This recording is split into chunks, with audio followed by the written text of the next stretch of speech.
Welcome to study helpline. तो friends, आज मैं आपके लिए प्रैक्टिस सेट लेकर के आई हूँ जो कि आपके आने वाले एग्जाम्स के लिए काफ़ी ज़्यादा इंपॉर्टेंट है। तो आइए स्टार्ट करते हैं। तो फर्स्ट क्वेश्चन हमारा, मिट्टी के घड़े में निम्न में से किस क्रिया के कारण जल ठंडा रहता है? तो ए ऑप्शन है इसका द्रवण, बी ऑप्शन है इसका वाष्पीकरण, सी ऑप्शन है इसका ऊर्ध्वपातन, डी ऑप्शन है इसका इनमें से कोई नहीं। तो राइट आंसर क्या है? इसका राइट आंसर आपका ऑप्शन नंबर बी, वाष्पीकरण के कारण जो है मिट्टी के घड़े में जो है पानी ठंडा रहता है। तो आप ये याद रखिएगा। आइए इसके बारे में जान लेते हैं।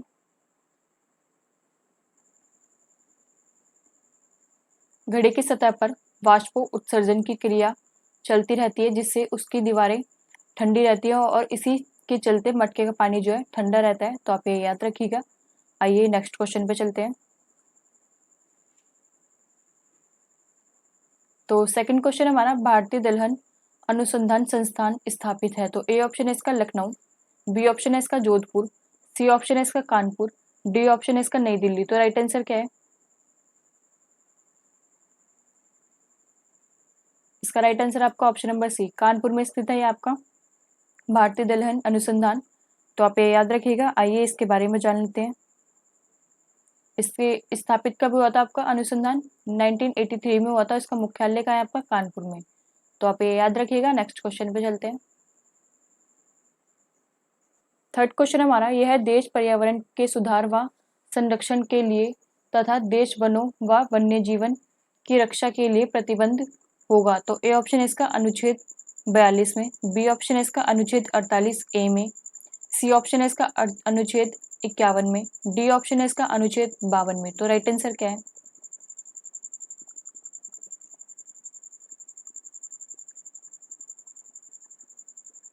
इसका राइट आंसर आपका ऑप्शन नंबर बी, अनुच्छेद 48 ए के तहत है ये आपका।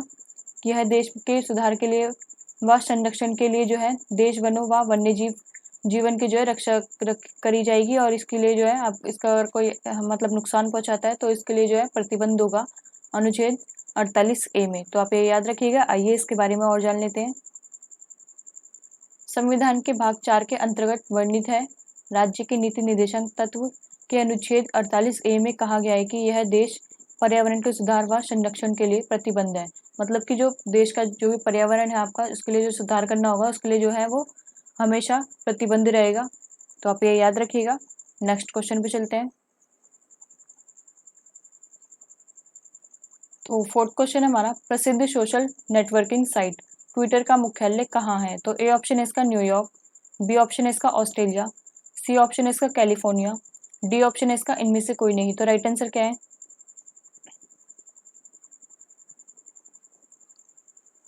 इसका राइट आंसर आपका ऑप्शन नंबर सी, कैलिफोर्निया में स्थित है ट्विटर का मुख्यालय। तो आप ये याद रखिएगा, कैलिफोर्निया जो आपका संयुक्त राज्य अमेरिका में पड़ता है। आइए इसके बारे में जान लेते हैं। स्थापना कब हुई थी आपकी? 21 मार्च 2006 में हुई थी और मुख्यालय का आपका सैन फ्रांसिस्को, संयुक्त राज्य अमेरिका में। तो आप ये याद रखिएगा। नेक्स्ट क्वेश्चन पे चलते हैं।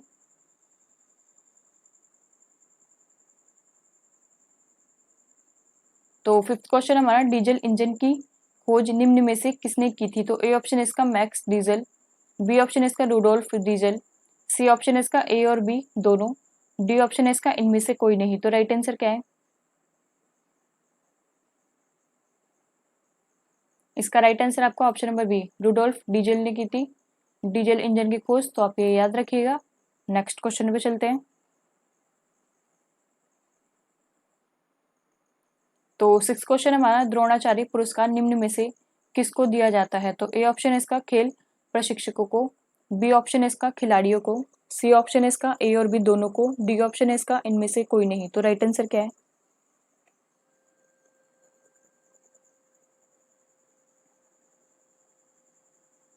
इसका राइट आंसर आपका ऑप्शन नंबर ए, खेल प्रशिक्षकों को दिया जाता है आपका द्रोणाचार्य पुरस्कार। तो आप ये याद रखिएगा। आइए इसके बारे में जान लेते हैं। द्रोणाचार्य पुरस्कार जो है खेल जगत में दिया जाता है और ये जो शुरुआत कब हुई थी आपकी? 1985 में हुई थी। तो आप ये याद रखिएगा। नेक्स्ट क्वेश्चन पे चलते हैं। तो सेवंथ क्वेश्चन हमारा, मानव अधिकार संरक्षण अधिनियम कब लागू हुआ था? तो ए ऑप्शन है इसका 1933 में, बी ऑप्शन है इसका 1930 में, सी ऑप्शन है इसका 2000 में, डी ऑप्शन है इसका 1921 में। तो राइट आंसर क्या है?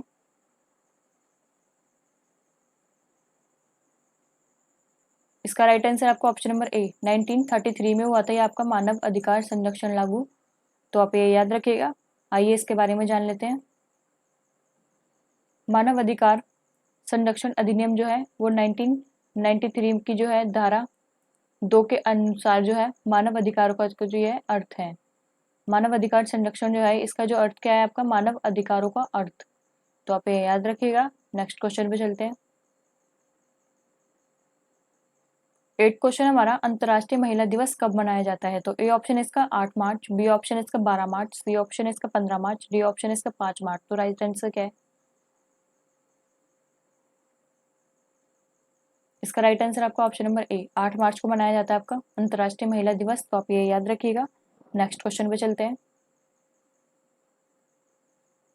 9th क्वेश्चन हमारा, पीरियोडिक टेबल निम्न में से किसने प्रतिपादित की थी? तो ए ऑप्शन है इसका वोल्टा, बी ऑप्शन है इसका केल्विन, सी ऑप्शन है इसका मेंडलीफ, डी ऑप्शन है इसका इनमें से कोई नहीं। तो राइट आंसर क्या है? इसका राइट आंसर आपका ऑप्शन नंबर सी मेंडलीफ ने की थी आपकी पीरियोडिक टेबल प्रतिपादित। तो आप ये याद रखिएगा। आइए इसके बारे में जान लेते हैं। वर्तमान आवर्त सारणी में जो है 117 तत्व जो है सम्मिलित हैं। सबसे पहले रूसी रसायन शास्त्री मेंडलीफ ने जो है आवर्त नियम प्रस्तुत किया और तत्व को जो है एक सारणी के रूप में प्रस्तुत किया। तो आप ये याद रखिएगा, मेंडलीफ ने किया था ये सबसे पहले। नेक्स्ट क्वेश्चन पे चलते हैं। 10th क्वेश्चन हमारा, विश्व पृथ्वी दिवस निम्न में से किस दिन मनाया जाता है? तो ए ऑप्शन है इसका 10 अप्रैल, बी ऑप्शन है इसका 22 अप्रैल, सी ऑप्शन है इसका 5 अप्रैल, डी ऑप्शन है इसका 2 अप्रैल। तो राइट आंसर क्या है? इसका राइट आंसर आपका ऑप्शन नंबर बी 22 अप्रैल को मनाया जाता है आपका विश्व पृथ्वी दिवस। तो आप ये याद रखिएगा। एंड दोस्तों आज के लिए बस इतना ही। और मुझे आप जरूर बताइएगा कि आपका आउट ऑफ 10 में से कितना स्कोर रहा है। अगर आपको ये वीडियो अच्छी लगी हो तो प्लीज़ इसे लाइक करें, शेयर करें, सब्सक्राइब करें हमारे चैनल को। तो मिलते हैं आपको ऐसी अगली वीडियो में। आज के लिए बस इतना ही। Thank you.